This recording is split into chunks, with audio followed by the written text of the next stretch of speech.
get through it somehow. Rode the roof the whole way. Never flipped over. Just on the roof, and that's how it rode the whole way down the backstretch. Hard crash for Benson there. Mike Wallace.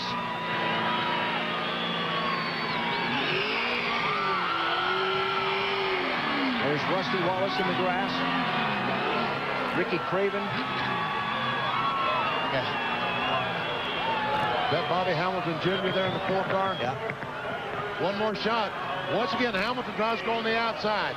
Bobby Labonte, the 18, goes up to block him. They make a little contact, but everything's okay. Then Hamilton drives to the inside, and here they're going to get 4 wide. There just isn't room coming off that corner for 4 wide. And how Jeff Gordon got through that is amazing.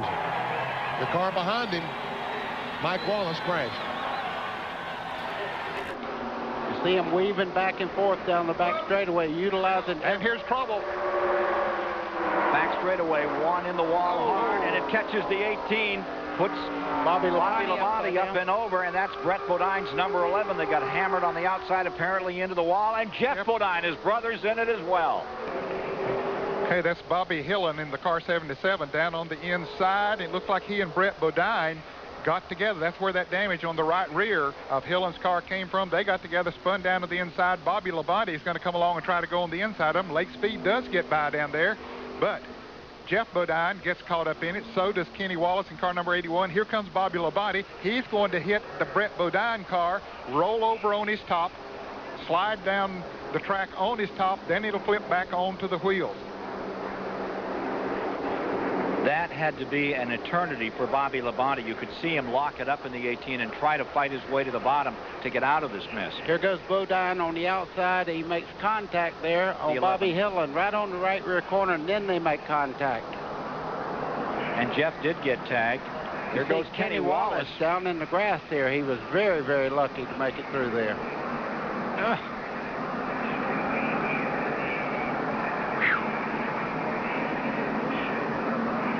Yeah, Kenny Wallace just getting through, and Bobby Labonte. Now watch this.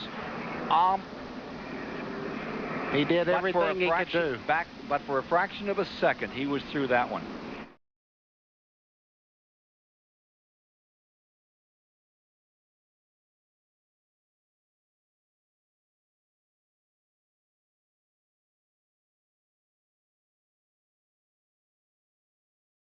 What he's doing.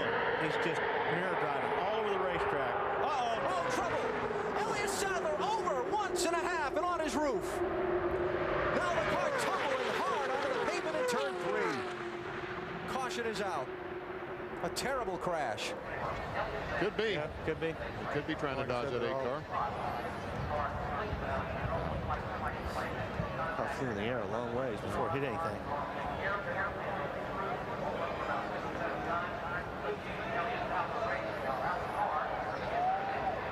And now the banking kicks the car back to the left.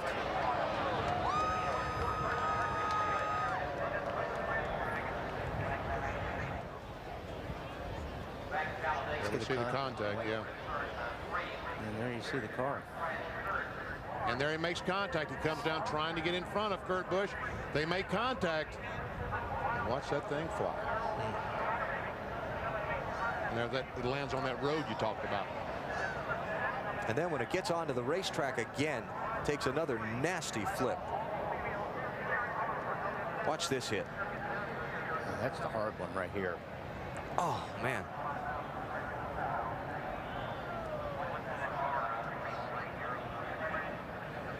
Oh, they all look pretty hard. Yeah, they do. I don't want to be in there in any of them. Man. And like I said, that car really held up well. White flag is in the air.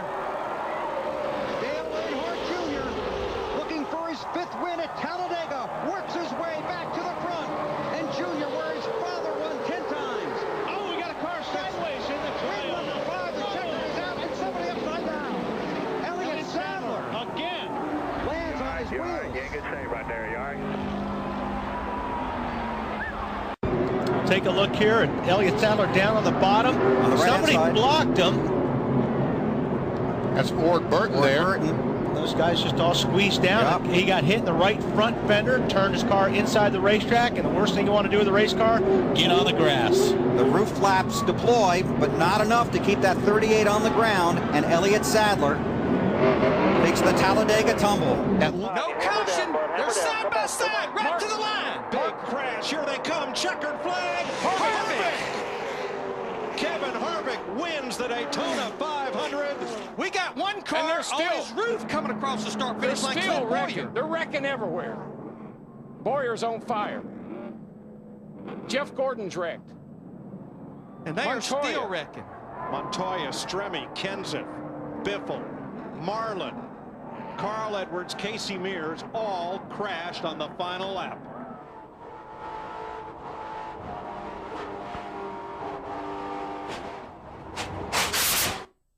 New one for the record books. Get some kind of big move here off turn 4 like Kevin did. Oh, and there Shots they into go. the wall They with wrecked. the one of McMurray. 3, 4 cars around. One on its roof. One car hard into the wall. That was And it ends in flames and sparks. all day long. And here comes McMurray, and he just gets a little bit of piece of that 48. A lot like happened in the Unlimited. Looked like Jimmy's car just got loose and spun. Look at Clint Boyer in that 15 car get up in the air. Thing went all, it did a 360. Here's what happened as he moved to turn 1. Kurt Busch around. Oh. Crash behind you. Crash. Oh, Martin's upside down. Martin is over on his roof, back on his wheel. Into the wall.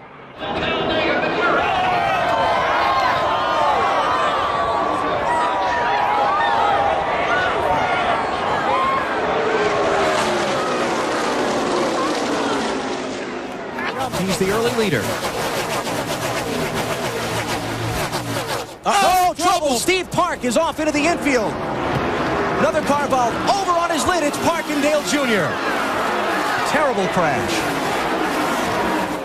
Junior's running to see his teammate, see if he's okay. And getting off into that wet grass wasn't going to do anything to slow those cars down. Caution is out. Ricky Rudd will lead the field back to the yellow. Earlier, There's Benny. Steve coming out of Here he there. comes. There he is. There we go. Good sign. That's what we wanted to see. Anyways, what happens is you slide up the racetrack and you can hit somebody in their left rear as you slide up the racetrack with your right front. Steve Park's going on the outside, but Rusty decides to come up to the outside line, not realizing that Steve was there. They made contact, and the ride is on. Look at that barrier give. Thank goodness. But again, that's one reason that Steve was able to walk away arm in arm with Dale Earnhardt Jr. because of that wall that did give. Absolutely. I agree with that 100%. And you know, the spotters on the roof here at Pocono are a long way away from where Rusty Wallace and Steve Park were racing over there. And it could be hard for that spotter to call Rusty clear. You know, maybe he did call Rusty clear. Backs in the fence. Overturns completely in the air, comes down on all 4. Trouble turn 2. Casey Mears. Ooh, gets tagged. Nowhere hard. for Dale Earnhardt Jr. to go in that 88 car. 2 more cars hard in the wall behind them. One is Hornish. Someone has run underneath the 5 car, it looks The like. others Reed Sorensen, and Mears ends up on his roof. It's Sam Hornish in the 77 because I knew the car just picked up off the ground all of a sudden. The car wouldn't stop or steer as he got underneath Mears. It was dropping a lot of fluid and ended up just tumbling him over. That time on Nemechek took 4 as Nemechek goes by Hamilton, or tries to. It's not going to work. It's not going to work. Here we go again, boys. And up and over goes Casey Mears. What a day. I don't think I've ever seen I've been here, coming here for 30 years. I've never seen a day like this. That was ugly. You see Joe move over. Yeah. He just was trying to, I think he thought he had him cleared. Spotter may have even told him he was clear. Boy, that 38 car, Casey Mears, it took a ride right there. Stayed on its lid, didn't start tumbling. That's one good thing. And the good thing, Darrell, I never saw a car hit him after he was on his roof sliding. Saw David Green involved. This is from Kevin Harvick.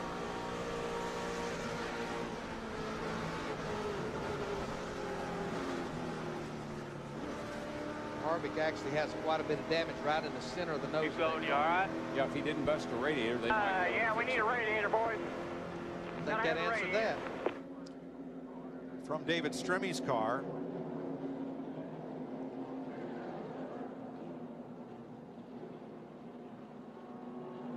That's amazing. And he's one of the lucky ones, Stremme. Well, Darrell, a 737 will, of course, it's designed to take off, but it will take off at, what, 160 some miles an hour. These cars are running 185, and the roof flaps do their job to keep that car from getting way up in the air. Trying to tuck in behind Kyle. Now we see the momentum coming from that outside lane. Once again, just on the inside of Brendan Gaughan. Look out! Trouble. Oh, and upside down is Earnhardt. This is going to be a mess. Spin behind us, wave him. The 33 of Harvick. Joey Logano involved.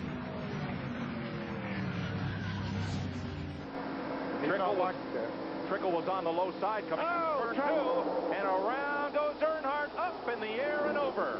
What they did once he turned backwards, but Let's slow it down here.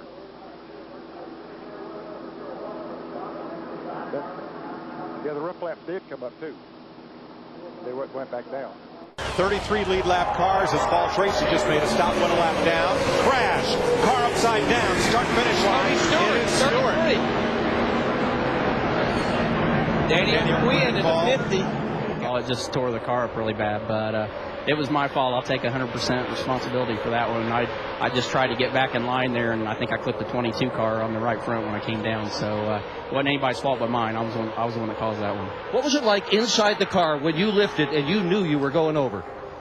Well, I said, well, this ought to be pretty spectacular, but I was telling John Darby, I said, man, there's a lot of stuff on the racetrack when you get upside down and that door starts scooping it up in there. So we were just laughing about it. I mean, it really wasn't that bad of a ride. You worry about it digging in. Once it stayed on its roof and settled in, I thought we were going to be all right, but I was just worried about it digging and then starting barrel rolling or something crazy like that. But once it got on its top and it just settled in like that, it wasn't too bad a ride. Why? Here's the 4 got into the back of Ward Burton, I believe. And then Burton's 22 got into Stewart. And everybody scrambles. That car is taking a whale of a ride, that 20 car is. It's getting hit. It's upside down. It's hit on its roof. It's on fire. Really good race car. Here's that qualifying lap Friday afternoon. Gets that left rear in the dirt. The Caterpillar car goes around, backs in the fence, and watch this. Climbs that fence and does a slow rollover. Lands on its wheels, and Everybody else is trying to find a place in line, and big trouble in the air. Goes Mark Martin on his roof. No, that is not. It is Ward Burton, excuse me. Jim Bown is in the wall. Phil Parsons has spun. And that's what allows air to get under the car. Right, it's that transition of the racetrack. Ooh. Well, I know that looks terrible, but that was a good break that the car didn't start flipping over and over. All right, we'll take the damage report. This is Randy LaJoy.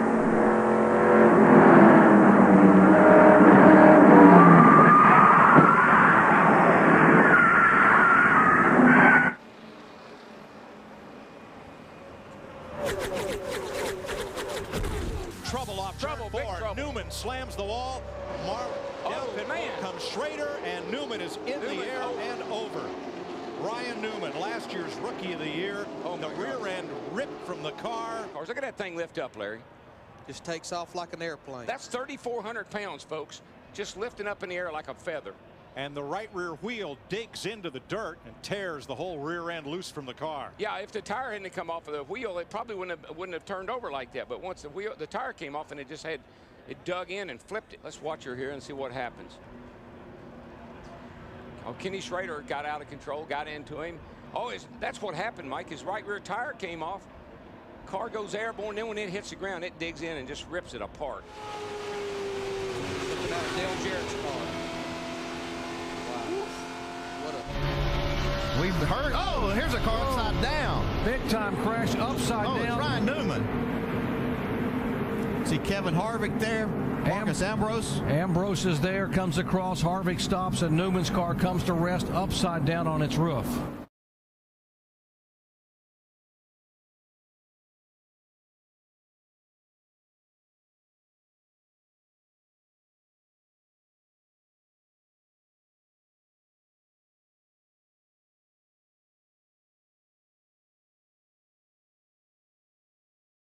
going in. And drove it back into the pits.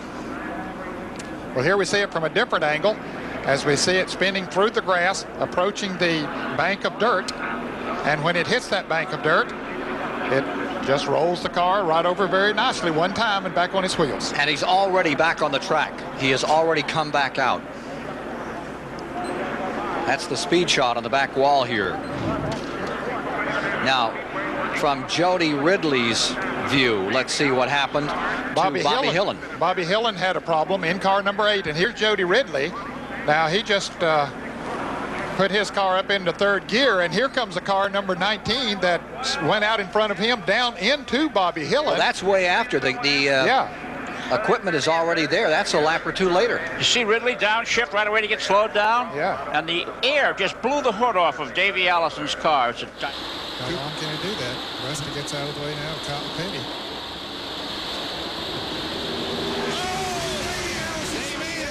Oh, and he's upside down. Into the guardrail. Side over side. End over end. Back between Darrell Waltrip and Davey Allison, and the car just flew through the air. Well, he got on the air, in the air very quickly. It goes over the top of the guardrail. Yep. Flipped right over the top of the guardrail.